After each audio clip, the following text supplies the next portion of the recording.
Hey everyone, I'm Sagan. And I'm the Tesla. We are Scientists say rainbow. I'm not actually, yeah. Okay, maybe I will. We'll see. Rainbow. Ah, this hurts so much! Okay. Welcome to the Scientists Say Year in Review. Where we talk about the year. In review. Oh, we need to have a like a little animation at the beginning where it's just you and I pretending to drive a car and we look up in the rearview mirror and it's 2015. And we play the sad walking away song from the Hulk. Oh, that would have been awesome. Okay, we're obviously gonna have to start this video. Damn it! Or not, I will see. No, it's fine.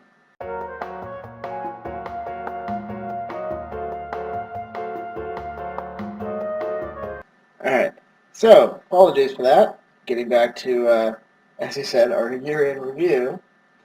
So, yeah. One thing we agreed on when we started doing this channel is no cell phones. Sorry. Even emergencies.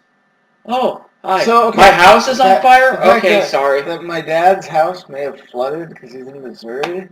Oh, yeah, that's right. Yeah, they're getting hammered right now. Yeah. Which is another thing within 2015 that was a thing. Flooding. Well, actually, the South just got hammered this last week. Both my parents now live in the South. Go figure. Well, where in the South is he? Well, he's Missouri, and it's technically not South. Well, no, yeah, it's... But my mother's in Alabama, so... Oh. Alabama, get away. Get out. Alright, so... We're going to talk about 2015, and things that happened. We want to start? I mean, let's talk about how this is the year of endings. It is like 3 months ago. It is the year of endings. It is not the ending of this channel. This channel is going to keep going. In fact, this year was kind of the beginning of this channel. Yeah, because we did videos in 2014, but there was only we really sporadic. Yeah, we really kicked up what we were doing this year. And for those of you that continue to watch these videos as we put them up, thank you. Yeah, we appreciate being part of either your day or your week, and we're immensely grateful for any and every view that we get from our fan. Yeah. And going forward, I only hope that we can continue to produce videos that y'all enjoy, and that we get more and more fans. And if you enjoy what we do, recommend us to your friends. Absolutely. And we are more than happy to bring more people within our umbrella. And speaking of this channel, let's just go ahead and get this out of the way. We're sorry that We're sorry that the 12 days of Christmas sort of petered out around day 9. We really did try to do that. I mean, I for one was trying to get at least one video up a day, even when he was as sick as a dog and couldn't record with me for several days. We tried to do stuff. Yeah. I got hit with something as well around the same time. So I mean, as you know, from me doing the payday video and whatnot, like I was pretty under the weather. I was trying to do that anyway, and just it got to the last couple of days, and with us both feeling like shit and having to deal with family and stuff, we decided to let it go. Yeah. That being said, we will try and do that again next year, and by God, we will finish it. Yeah. Though I do think we actually got up to 12 videos. Yeah, I guess we have 12 videos in total, so if I wanted to go back and renumber those, we'd technically have 12. Yeah. So not too It wasn't the 12 days, but at least we were able to produce 12 videos, which was kind of technically the intent. That was kind of the baseline. Intent. The intent really was to have one video per day for 12 days. And while we technically met that goal, we just didn't do it in the spread that we had wanted to, yeah. So, we definitely are going to be doing that, and we will be setting up as a playlist. Yes, sometime in the next couple of days, probably. Yes. And then I think we both actually have a few extra videos that we'll add to that, because I did a bunch of rock band recording Christmas songs, and I think you have 1 or 2 more videos that you you had on the back burner that you Oh were yeah, I've got a few things planned. Just haven't had the time to sit down and do it. I definitely, as far as the Sign to Say Go Play With Yourself series, I plan to at least take a couple more cracks at the Consuming Shadow before I give up on that entirely. And then I definitely have a couple more games I'm intending to do by myself. I have one that I'm actually intending to do both as a complete walkthrough and then as a speed run to see how quickly I can do it. But it's just one of those. I've taken a couple stabs at it, and I feel like I'm either talking too much or not enough during it. And I don't. Mostly, we don't like to script our videos. We really want to do them off the off the cuff. cuff, yeah, which is why it's awkward and stilted, just like both of us were in high school and like both of us are now. Yeah. 10 years has not changed much. Nope. Our 10-year reunion was this year. That makes us feel old, and yet not much has changed. So, anyway, that is sort of our apology for not finishing the 12 Days of Christmas. But I think perhaps in the next week of the new year, we'll do a State of the Channel address. Oh, yeah. Discuss some things that we may have coming up in the future. But that's recent. Let's go back to the beginning of the year. We already talked about the origins, or our channel really kicking up. Let's talk about how the shit happened this year. Apologies again for my cell phone going off. No! Wire! Hangers! Yes, Mommy Dearest. God, we're old that we get that reference, by the way. one of the things Sagan and I talked about, and this was a few months ago, was how it seemed like this is the year of many things that we enjoy ending or we know or planned to end. Yeah. For I think more so for me than him, but I can't completely talk for the gentleman over here. The Daily Show and the Colbert Report, Right. both. Well, I shouldn't say the Colbert Report was definitely an ending, whereas the Daily Show. An era has ended. Yeah, it was Stewart's tenure ended. And to me, like, I'm not somebody that watches The Daily Show with any regularity. I never have. I mean, news is a bit boring to me, and even on a comedy channel, I found news to be boring. Granted, I've had much more of an appreciation for it in recent years, and to me, Jon Stewart leaving feels like the show ending in a way. Yeah. Because he made the Daily Show what it is. Yeah, it started with Greg Kinnear, but honestly, Greg Kilborn. I'm thinking Talk Soup. Yeah. But anyway, yeah, it started with Craig Kilborn, but it's like, who honestly remembers when he was the anchor for the show? It's well, not only was that almost 20 years ago now to start with, but yeah, he didn't leave much. I should say he didn't leave much of an impact. Right. But I think it was more the correspondence that he had. Mm-hmm. I know. I can't remember his name, but Ellen DeGeneres' brother. He was on that. But the bigger one would be Stephen Colbert. Actually, was brought on before Stewart was. Right. So. And then Colbert became lead correspondent, and then went off to have his own show. It's like, honestly, like, Colbert would have been the ideal replacement for Stewart if Stewart had decided to leave a little earlier. Yeah. But by then, of course, everyone knows that in that time, the Colbert Report flourished, massively flourished. And that's the other thing is, like, the Daily Show would have just become the Colbert Report. Yeah. I would have liked to see John Oliver replace Stewart. John Oliver, actually, I think would have been, after Colbert, Oliver would have been, at least my personal second choice. Exactly, and, just, unfortunately, he got picked up by HBO, which is great. I think Last Week Tonight is... great show. For what I've been able to watch of it, it's just hilarious. And it is kind of spiritual. And it's not discounting Trevor Noah. He is actually a pretty good host. I got to give him props. And no offense to the guy. I mean, I haven't watched any episodes, man. I mean, honestly, until you, like, brought up Stewart, like, in my mind, it's like, I was thinking, oh yeah, the Daily Show kind of ended, didn't it? It's like, no, the Daily Show's still going. Yeah. It's just different anchor. And yeah. I think almost all of the correspondents now are part of the later generation. Yeah. Which were brought under while Stewart was there. Right. But it was really cool during Stewart's last episode, they brought back, like, every single one. Yeah, I mean, including Craig Kilborn. Including Mo Rocca, which is, Oh, yeah. I haven't seen him in fucking ever. I think 2003 is when he left. Yeah.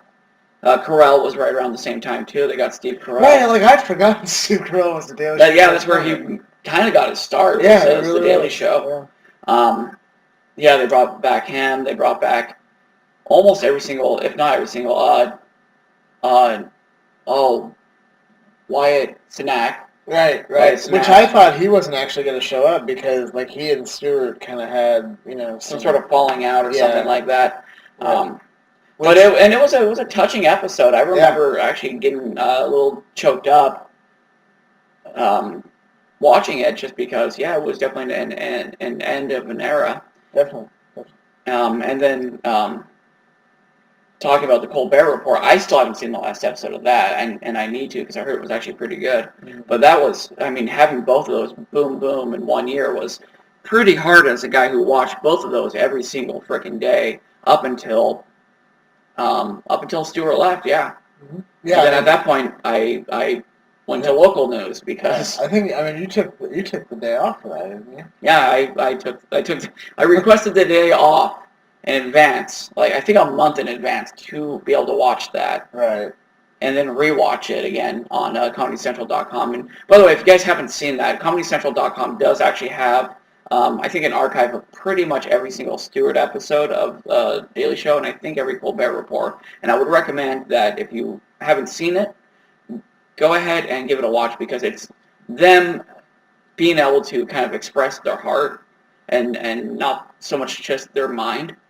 And I think it humanizes both of them even more so. If that was actually, in my opinion, if that was at all possible. I did actually watch the final episode of the Daily Show, and for Jon Stewart, and Colbert's appearance during that special was quite touching. Yeah, that was almost a tear. Especially the bit where he went off script, and John knew he was going off script, and he's like, "Don't do this." Yeah. And he did it anyway, and it was quite touching, And that's why one reason why we both wanted to touch on the Daily Show and the Colbert Report, right? Being part of kind of the year of endings. I think there was another one that, other than the obvious one that they're doing some sort of marathon for right now.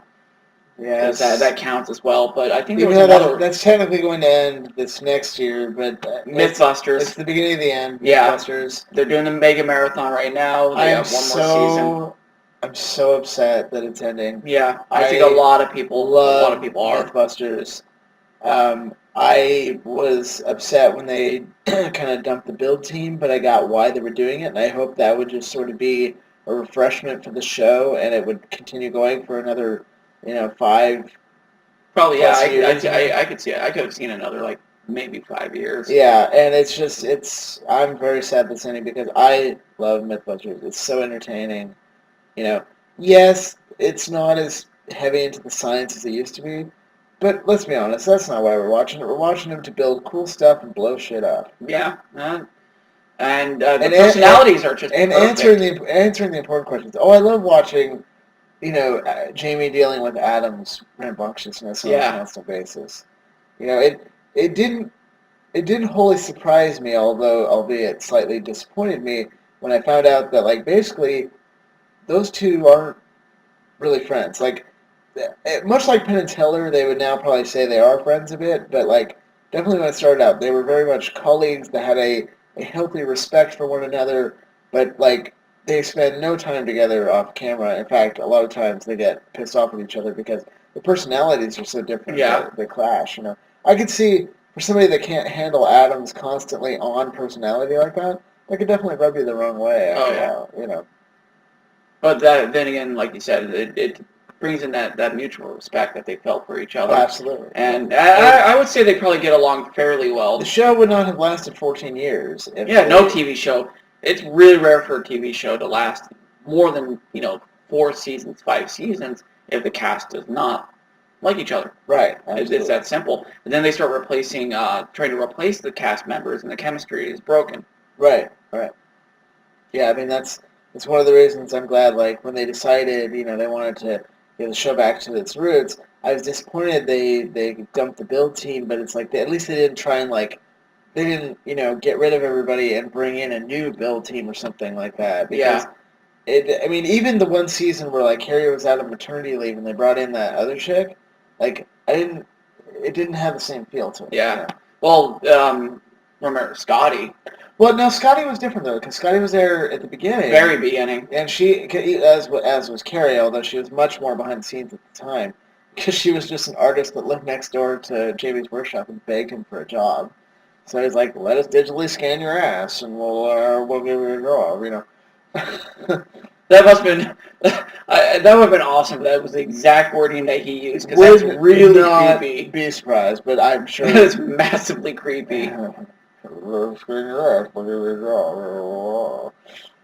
If for some reason Adam Savage or Jamie Heineman is watching this, well, I'm sure Adam Savage would be laughing his ass off. We do apologize, Jamie Heineman. We love you. We do, and we are so glad that that you'll finally be able to retire and just kind of enjoy Or just build shit that you want to. build shit in peace without Adam bugging you. Especially when the cold season comes and you move north to join your brethren. Because he is a walrus. Would you?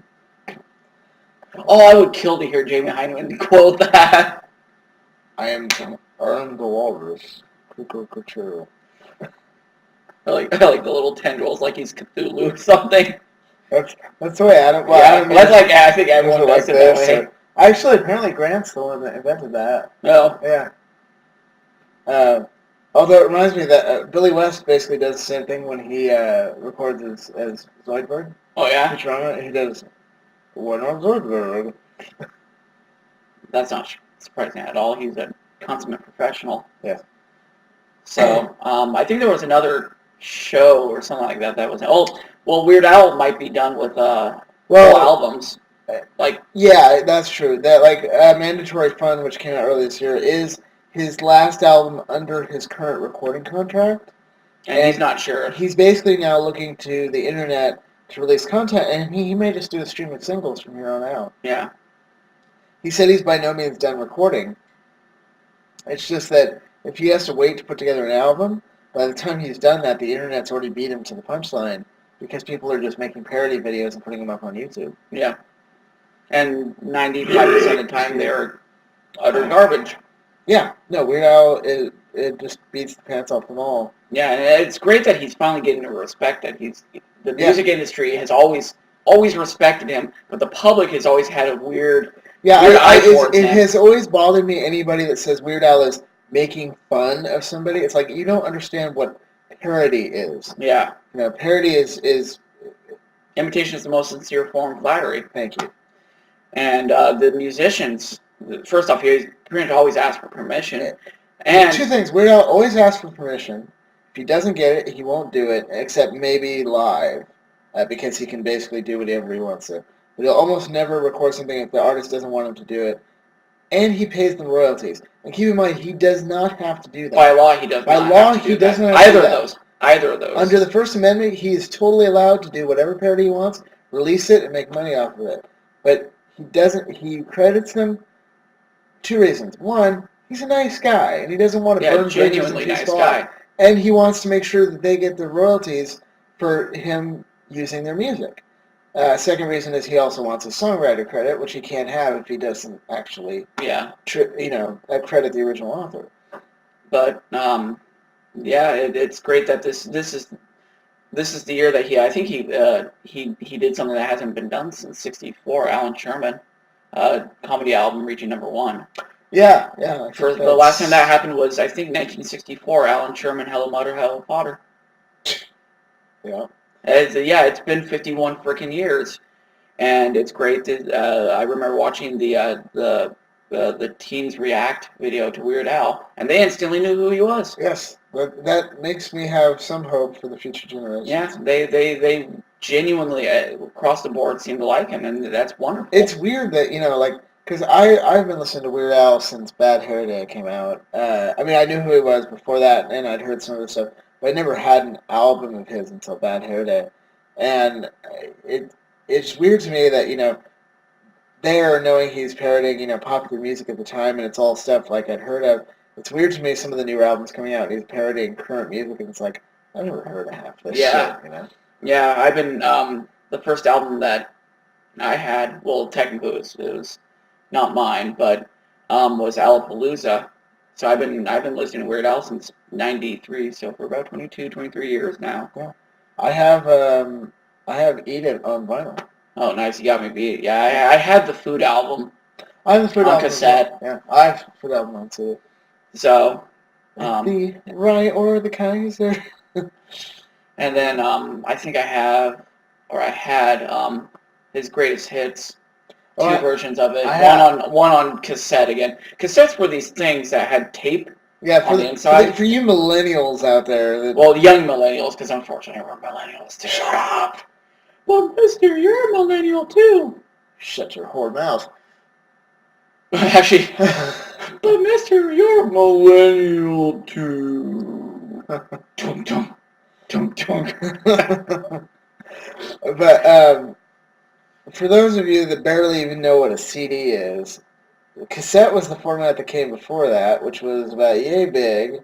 It was a magnetic strip of tape that contained the audio for what you're listening to. And before that, we had 8-track. 8-track, which was the same thing, but in a larger format, and only held 8 songs on it. And before that, you had 45s. Yep, which are records. Which you guys probably know nowadays because you're hipsters. They're fucking hipsters, yes. Well, you can't blame them. Because I actually found, what was it? Appetite for Destruction on vinyl at a store recently. Nice. New pressing. I was looking at it, I'm like, yeah, there's a lot of stuff being like re-released on vinyl because of hipsters. Which, you know what, hipsters, I gotta give you guys credit on that one. That is kind of cool. You don't have to be so smug about it, but thank you. Right. So we at least touched on four of the topics that we know that are ending or have ended. I feel like there was a show that I watched that ended this year that I mentioned to you when we started having this conversation. Now I'm not remembering. Yeah, I couldn't. Yeah, and I know there's another one as well. I know what the idea that you have, but I don't know what it actually is. It's gonna bug me out.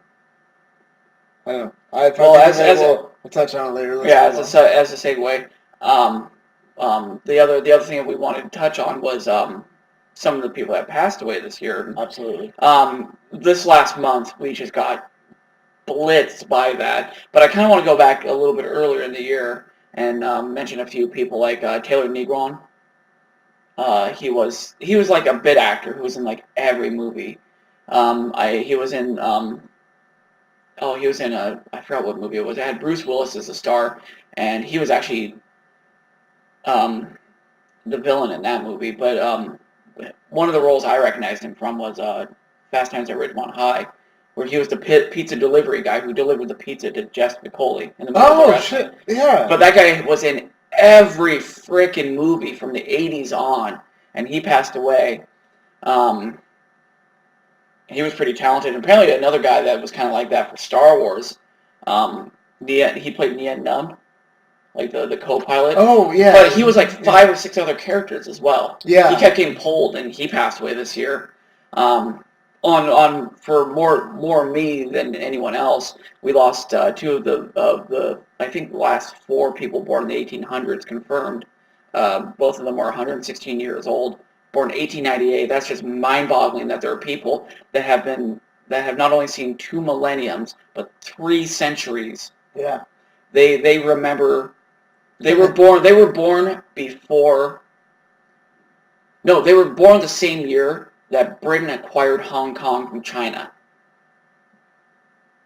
They were born when Teddy Roosevelt did. I think that was the year of the charge up San Juan Hill during the Spanish-American War. Yeah. Before we even had Guam. But think about it. By the time 1900 rolls around, they're 16, and then. Well, no, they were 2, and then. When they were 16, that's World War I. Oh, I'm sorry. I'm sorry. I'm not mathing because it's about to be 2016. Jesus. Yeah. In about 4 hours, I might add. Yeah. At the time of the recording of this video. On our time zone. Yes, for West Coast. Yeah. World War I was when they were 16, but like the Wright brothers flight was when they were 7. They were old enough to read when that happened. Wow. And yeah, it's just incredible. Yeah, I will do the quick plug is all you have to do is look up a list of longest lived people on Wikipedia, and they have it right there, including the 2 remaining people that I'm aware of. I haven't checked it in about 2 months, so if anyone else passed away, we'll add a little like note or something like that, or I will, to it as well. But yeah, we still have people that were born in the 1800s. I mean, for a lot of the, if we do get younger viewers or anything like that, you know, if you're about to graduate high school, you know, this year, they were already 99 years old. Boo! Scanners! Yeah, for those of you that get that reference. And thankfully, a lot of you probably will. Thanks to the internet. George Coe passed away, the voice of Sterling Archer's Butler. Yes, unfortunately. That's more Woodhouse, original voice actor, passed away. I will say, though, during the entirety of Archer Vice, for the little bit that they had Woodhouse, he was voiced by Thomas Kane. Yeah, I was like, I know it's not Tom Kenny. No, it's not Tom Kenny. It's Tom Kane, who, for those of you that don't know, that's the voice of him from the Powerpuff Girls. Yeah. As well as several other roles, but that's one of his major ones. Yeah, and that's one of the reasons that Woodhouse is missing in the season 6 of Archer, for those that watch, because his voice actor was ill and then ended up dying earlier this year. Yeah, he was like 82. Yeah. That leaves the question of, in season 7, will they find Woodhouse and he's just voiced by Tom Kane, or will they just write him out altogether? Yeah. No one knows. Another one from earlier this year, even though I'm not a big fiction reader, Terry Pratchett. Yep. Discworld, he passed away. And in fact, he tweeted on the day he died, too. Oh. Yeah. That was a pretty good one. Actually, I think that was his daughter that tweeted that. Possibly, yeah. Yeah, and Terry walked off in the head. Yeah, that was his daughter. That was beautiful, by the way. I remember reading it, I'm like, darn these onions! Some asshole's chopping onions right by my computer right now. We had Jack Eli for... a lot of people don't know him by name, but he was the lead singer of the Kingsmen for Louie Louie. Yep. The pornographic song that the FBI ended up investigating. Which is hilarious because they missed the F word. Yeah, there is actually an F word in that song that's shouted by the drummer when he accidentally dropped his stick while they were recording. And the FBI didn't find that. And yet they were convinced that the lyrics just had to be filthy because nobody could understand them. But it turns out they're totally innocent. I've seen the actual written lyrics in the Seattle Music Experience Museum up in Seattle, and or Music Experience Project. I forget the exact name of it. Look it up. I've seen the actual written lyrics. They're totally clean. It's just that the guy sounds like he's drunk while they're singing the song. Well, it's because I don't think he was originally slated to sing it. They literally, right before they recorded, they're like, okay, you're singing, because they wanted it off the cuff. Sure. And it came out as a classic, which is funny because I think the next week, Paul Revere and the Raiders, who I think Paul Revere passed last year, yes, they did Louie Louie as well. Yep. Oh, another one, the rapping granny from Wedding Singer passed away. Yeah, that's right. She was 104. Maybe it's the hip hop. Yeah, she was actually in Wedding Crashers too. Yeah, okay. Which I vaguely remember. I haven't seen that all the way through. That was a decent movie. Yeah, it was. Let's not gloss over. I know the one that you're just screaming to get at. We'll get to that. We should get to that one last. Because this month is just. That literally just happened. I found out. Here's one I found out on Tuesday night that I didn't know had died. And honestly, I will fully admit I don't think I ever saw anything this guy did until they referenced him in a Family Guy bit. But Robert Loggia. Oh yeah, Robert Loggia passed away. is in And Robert Robert Loggia. Loggia. Oh, as in, oh my God, that's Robert Loggia. Yeah, Robert Loggia passed away. I can't remember. I know he's one of those you know by name, but Right, so but he was more famous I even before our time. exactly. So I may totally have seen him in something, and I just didn't know that was him because he obviously would have been younger at the time. B.B. King, B.B. King, yeah, I was sad to hear about that. Ben E. King, My dad's a big, B.B. King fan. and then we had Ben E. King. I don't know who that is. I think he was the lead singer of the Temptations or something like that. They both died right around the same time. But yeah, B.B. King, phenomenal, amazing guitarist. Kept playing after he was diagnosed with diabetes and couldn't even stand. And Alzheimer's. I think he ended up with Alzheimer's, and he was still touring. Yeah, I mean, the guy was Workaholic, and we're all better for it. He was damn near one of the biggest legends in blues. I'm not a big blues fan, but me neither by any means. But B.B. King is one that I have some respect for. That's he was good. yeah, we'll have to look up. I don't. Maybe Benny King wasn't. Stand By Me. He did the song Stand By Me. There we go. Well, I guess Will Wheaton can take some comfort in that since that song, apparently just haunts him. Yeah, well, it's by far his biggest and most catchy hit. Mm-hmm. I know that two more people that I want to touch on are Dusty Rhodes, The American Dream, and that's right. And then Roddy Piper. We lost him too. We lost him. And he's a Portland. We're based out of Portland, Oregon. We lost him at the beginning of the year. And no, actually, he was in July. Was it? Yeah. I thought that. I was thinking. Virgil Rummels, Dusty Rhodes. He was a little bit earlier. He was June. But both of those back to back. Yeah, that was hard. Dusty Rhodes was more of a disappointment because he was really, really big, kind of before our time. Yeah.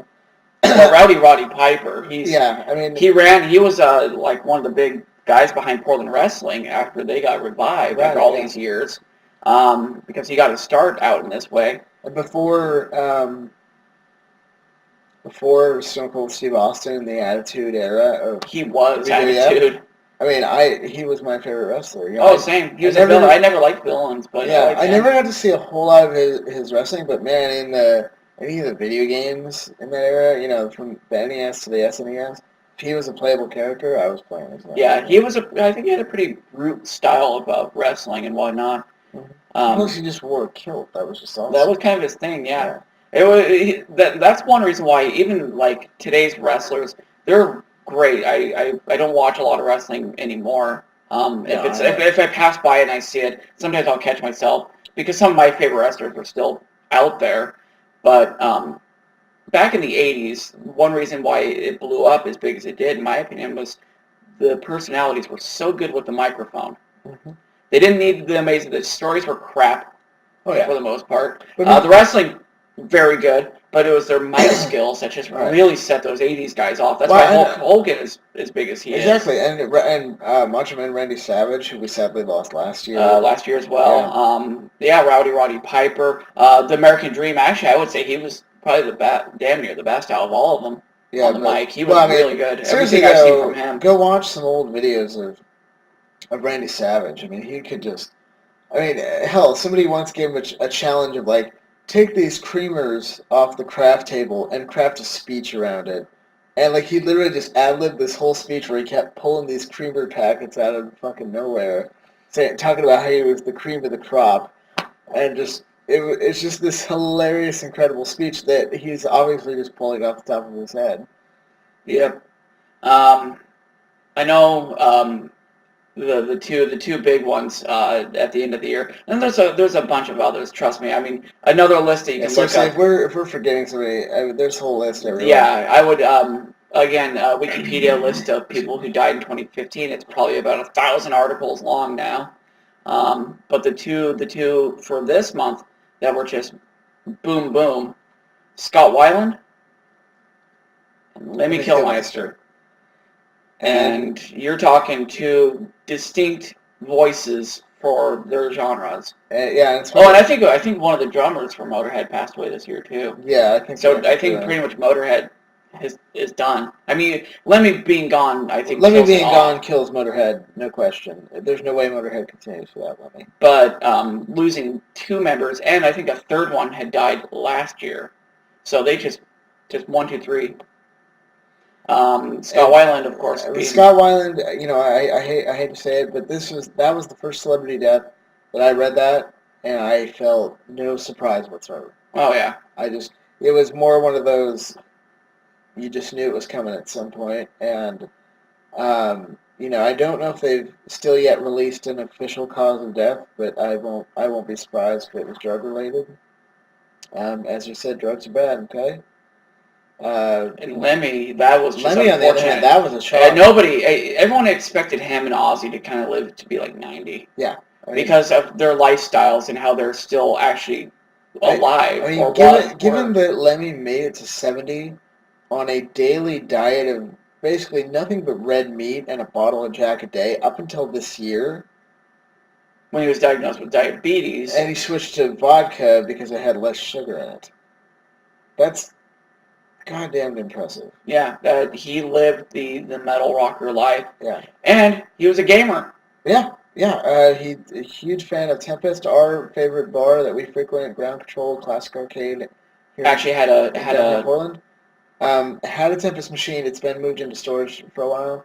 Maybe they'll bring it back out because Lemmy died. But there we have pictures of Lemmy at Ground Control playing Tempest before a concert, and they actually on their Facebook page the day he died or the day after, they did a little photo collage and talked about the experience. And apparently, from what I read, he gave everyone like VIP passes that were in the bar or something like that to a Motorhead concert or something. Yeah. You can correct me if I'm wrong on that, but I believe that was the case. So he was a drunkard, but I have a feeling he was actually probably a pretty cool guy. Yeah. Well, I mean, I think outside of a clip from a documentary, I don't think I've ever seen the man in a public appearance sober. Yeah.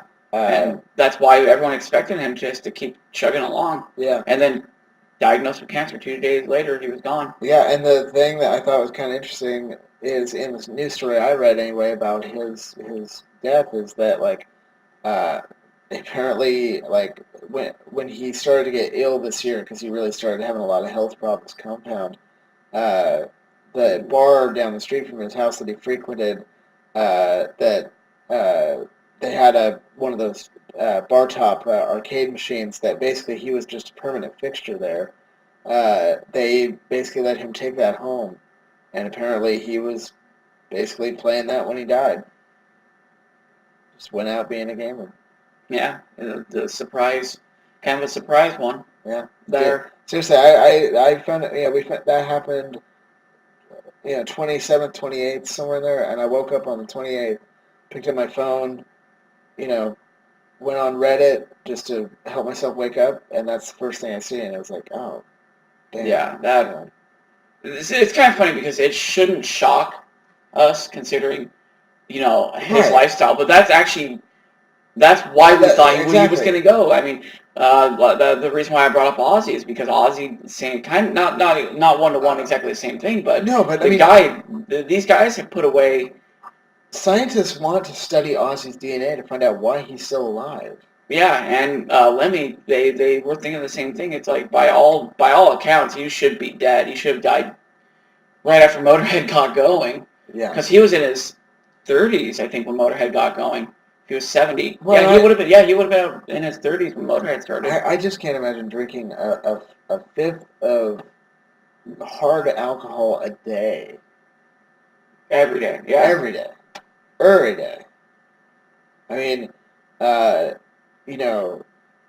Corey Taylor, the lead singer of one of my favorite bands, Slipknot, when they were recording their second album, that's what he was doing. He was drinking a bottle of Jack a day, and they went into their third album, and he was kind of on that same thing, and he woke up one day and was like, I gotta make a change here, or I'm gonna die, and he's half Lemmy's age, well, maybe not now, close to it, but yeah, at the time he would have been half Lemmy's age. It's like,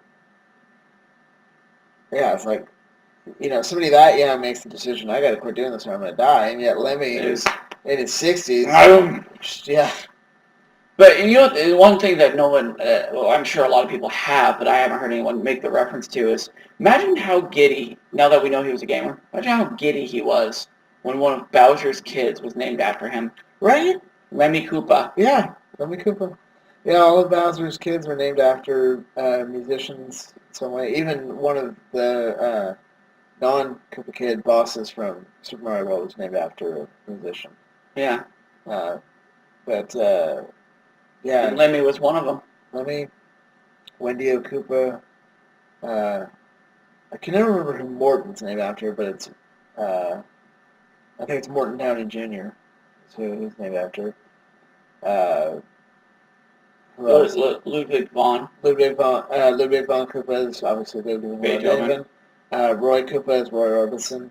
Oh, I didn't know that. That's awesome. That explains the why glasses. Yeah, Roy Orbison, one of my favorite singers. Yeah, that's why I'm surprised you didn't know that. Yeah, I never put two and two together right there. But Wendy O. Koopa, Wendy O. Williams, But yeah. So it's weird. I'm thinking about it now. I'm like, are all the musicians the Koopa Kids are named after, with the exception of Iggy Pop, dead? Yeah, and Iggy is just. I love you, Iggy Pop. We're so glad that you're still around because you were in Adventures of Pete and Pete. You are still chugging along. You're still crazier than sin. We love you for that. But I'm shocked you're still alive, and you look a little bit like beef jerky.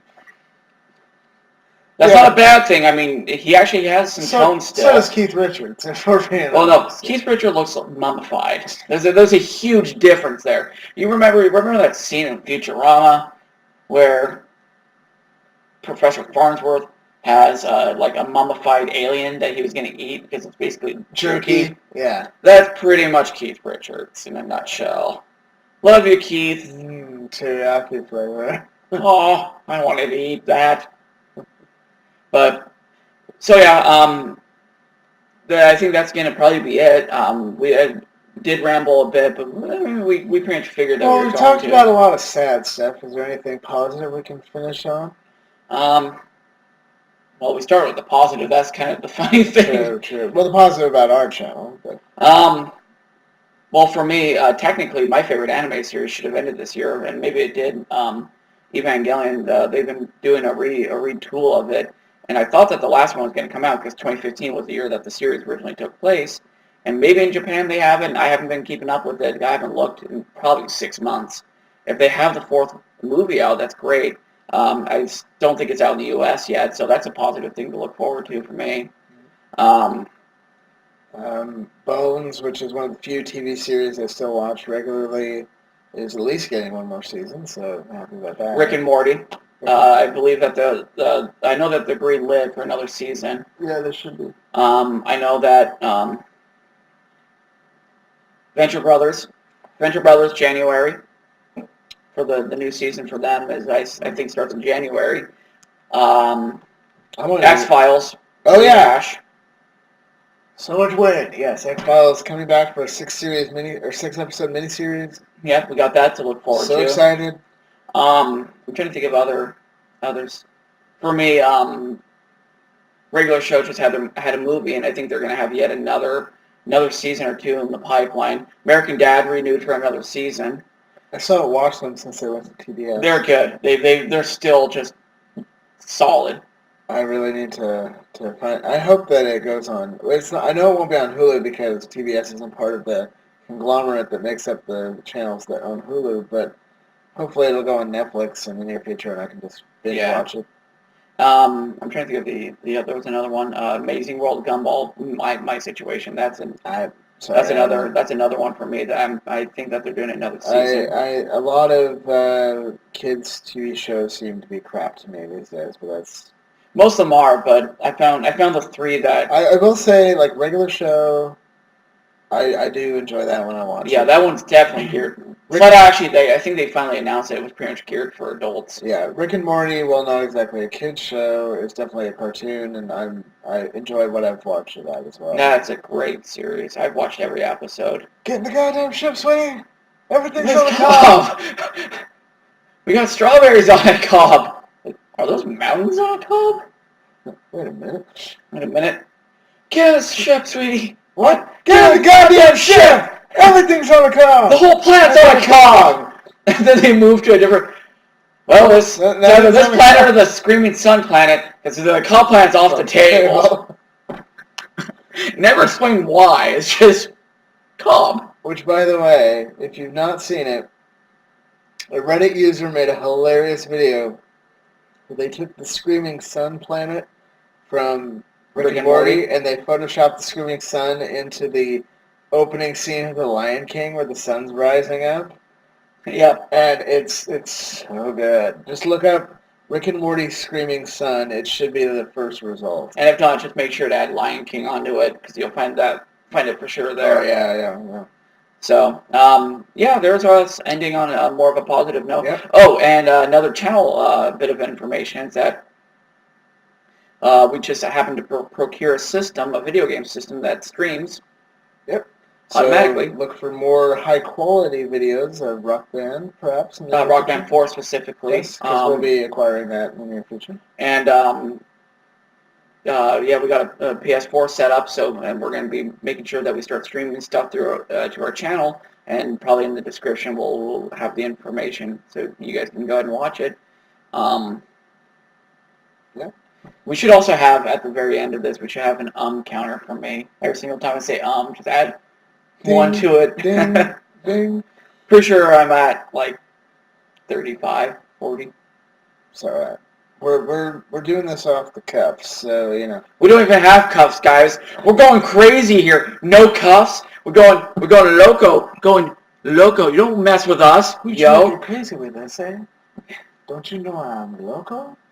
Yeah, loco, man. All right, so wow, we just offended about 300 million people. I was gonna say something else. I'm like, no, let's just drop this. While we're ahead, and I just take a machete and cut my head off. You're like, now you try. All right. Well, since we're approaching the 50-minute mark, I think I think we've rambled enough. I think that's probably a good place to wrap this one up. Hope you're still with us. Those of you that are watching, I haven't turned this video off from boredom, but I hope you enjoyed watching it. We've had fun just kind of shooting the shit and making it. Yeah. So with approximately 4.5 hours to go. 3.5. 3.5 hours.